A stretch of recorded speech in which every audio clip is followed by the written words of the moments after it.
في حواري طهران عاشت عيلة كبيرة متوسطة الحال. خديجة كانت البنت الوحيدة بين 9 أولاد، وهي بتكبر جمالها كان بيزيد، وبرضه جرأتها وطبيعتها القوية بتزيد معاها كل ما زاد عمرها. مامتها وأبوها كانوا متساهلين شوية معاها، فكانت دايما تطلع وتمشي مع صحباتها، وده شيء مش عادي في المجتمع المحافظ ده. قبل ما نكمل الحكاية النهاردة، ما تنسوش تدعمونا بلايك وشير للقصة دي، وتعملوا سبسكرايب للقناة علشان تسمعوا حكايات يومية أحلى وأحلى. من وهي صغيرة خديجة اتعلقت بكرة القدم، الكورة يعني. كانت بتتابع كل المباريات والدوريات، وخصوصا فريق بيرسبوليس، وبالذات لاعب خط الوسط ناصر محمد خاني اللي كان نجم كبير في إيران سنة 1984.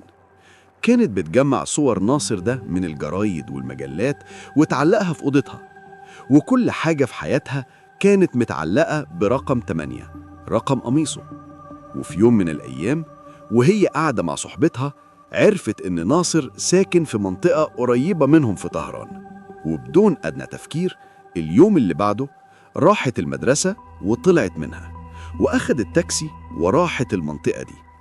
قعدت تدور وتسأل عن بيته، دورت كتير الحقيقة لحد ما وصلت لبيته اللي كان في حي شعبي. خبطت على الباب، طلع لها ولد صغير، قالت له عايزة ناصر.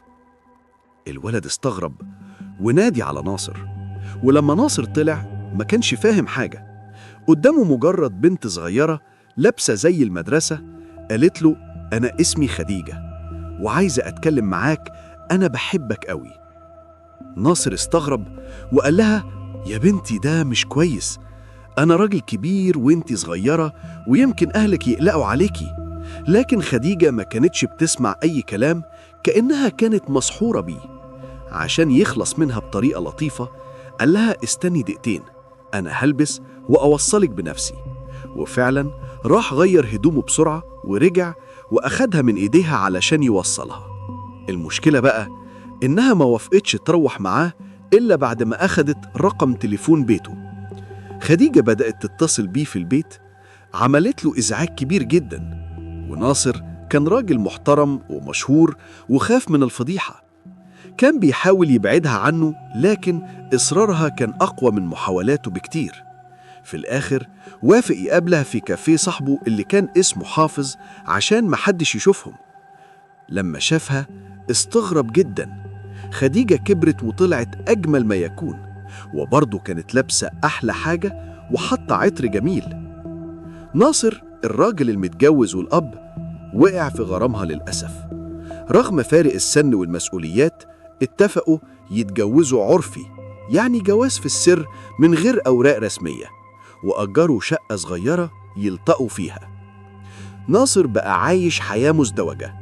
في البيت كان الزوج والأب المحترم والمتدين، لكن في الشقة كان بيقضي لياليه مع خديجة، بيشربوا ويسهروا ويلعبوا قمار مع صحابهم. خديجة كانت بتوفر له كل اللي ما كانش يقدر يعمله في بيته، حتى إنها كانت بتجيب له الحشيش عشان يستمتع بلياليه معاها. وفي نفس الوقت كانت خديجة بتصرف على عائلتها من الفلوس اللي ناصر كان بيديها لها، وعائلتها كانت فاكرة إنها بتشتغل شغل إضافي في التمريض. وكل ما كان الوقت يعدي غيرة خديجة الكبيرة كانت بتزيد. كانت بتكره مرات ناصر فاطمة وتتمنى تموت عشان تاخد مكانها، حتى إنها كانت بتتصل على فاطمة وتقفل، وبتدخل بيتهم في غيابها. كانت بتروح الشقة وبتلبس ملابس فاطمة وبتنام في سريرها عشان تحس إنها مرات ناصر الحقيقية، مش مجرد عشيقة في السر. لما سافر ناصر ألمانيا مع الفريق بتاعه، خديجة دخلت بيتهم واستخبت. قعدت مستخبية ورا الستارة في أوضة النوم ليلة كاملة، وبعد ما فاطمة نامت تاني خديجة طلعت من ورا الستارة وضربتها على راسها بعصاية، وبعدين طعنتها 37 طعنة بالسكينة. بعد ما خلصت عليها عملت حيلة علشان تخبي آثار جريمتها، كركبت ولخبطت الحاجات في الصالة وأخدت مجوهرات عشان تخلي الموضوع يبان سرقة. ولما ناصر رجع من السفر كانت صدمة كبيرة. البوليس بدأ يحقق واكتشفوا علاقة ناصر بخديجة. بعد تحقيق طويل وضغط نفسي ومن سخرية القدر، خديجة اعترفت إن هي اللي قتلت فاطمة بمنتهى السهولة وحتى بدون ضغط، واتحكم عليها بالإعدام. أهل فاطمة رفضوا يسامحوها، حتى إن ناصر نفسه حاول يترجاهم علشان يعفوا عن خديجة في اللحظات الأخيرة، لكن كانوا مصممين إن العدالة تاخد مجراها. خديجة تنفذ فيها حكم الإعدام. لكن القصة لسه ما خلصتش.